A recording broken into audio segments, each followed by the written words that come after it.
अस्सलाम वालेकुम नाज़रीन, आप देख रहे हैं उर्दू पॉइंट और मुझे कहते हैं तजम्मुल बुखारी। हमारे साथ मौजूद हैं सीनियर सियासतदान समीउल्लाह खान, जिनका ताल्लुक़ पाकिस्तान मुस्लिम लीग नून से है और मेंबर्स बाई असम्बली भी हैं। उनसे बात करते हैं। सर, ये बताइएगा कितना नागुज़ीर हो गया है कि पाकिस्तान तहरीक इंसाफ जो कि एक सियासी जमात है, तो उसके ऊपर पाबंदी लगा दी जाए।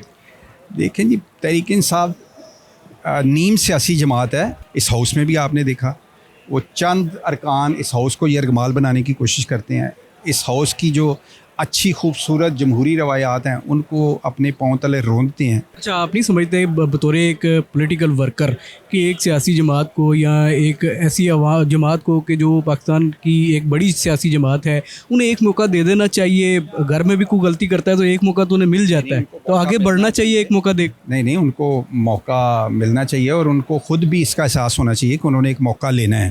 लेकिन अगर किसी को इसका एहसास ही ना हो कि उनको एक मौका लेना है, आप मौका लेना चाहिए तो आपको मिलता है ना। अगर कोई लेना ही ना चाहे तो धक्के से तो उसको मौका नहीं दिया जाता। तो इसलिए मैं आपसे इत्तफाक करता हूँ उनको एक मौका लेने के लिए अपनी हिकमत अमली को तब्दील करना चाहिए। अच्छा, ये बता दें कि जमहूरी सिस्टम है हमारे यहाँ, मुस्लिम लीग नून भी एक जमहूरी जमात जो है वो कहलाती है ख़ुद को, तो उसमें ऐसे जमहूरी निज़ाम में इस तरह किसी को दबाना या बंद कर देना, ख़त्म करने की कोशिश करना, ये किस तरफ जा रहा है निज़ाम? 9 मई से पहले ये हम कह सकते थे ये एक सियासी जमहूरी जमात है।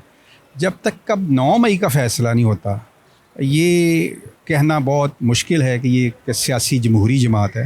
अच्छा, अभी मुस्लिम लीग नून जो है वो उसका फोकस इसी बात पे है कि पाकिस्तान तहरीक इंसाफ पर पाबंदी लगा दी जाए, लेकिन एक बड़ी तख़ीर के साथ 1 साल से ज़्यादा अरसा गुजर गया 9 मई को। उस दौरान पहले भी मुस्लिम लीग नून की हुकूमत रही, अब फिर उसी की हुकूमत है, तो इतनी तख़ीर के साथ इस फैसला करने की क्या वजह समझते हैं?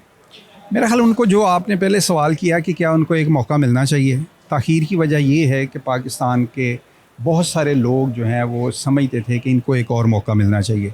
लेकिन आज मैं 9 मई को गुज़रे 12-13 माह हो गए हैं, तो आज मेरा ख्याल पाकिस्तान के लोग भी, पाकिस्तान के रियासती इदारे भी इस नतीजे पे पहुंच चुके हैं कि इनको मौका देने का कोई फ़ायदा नहीं है।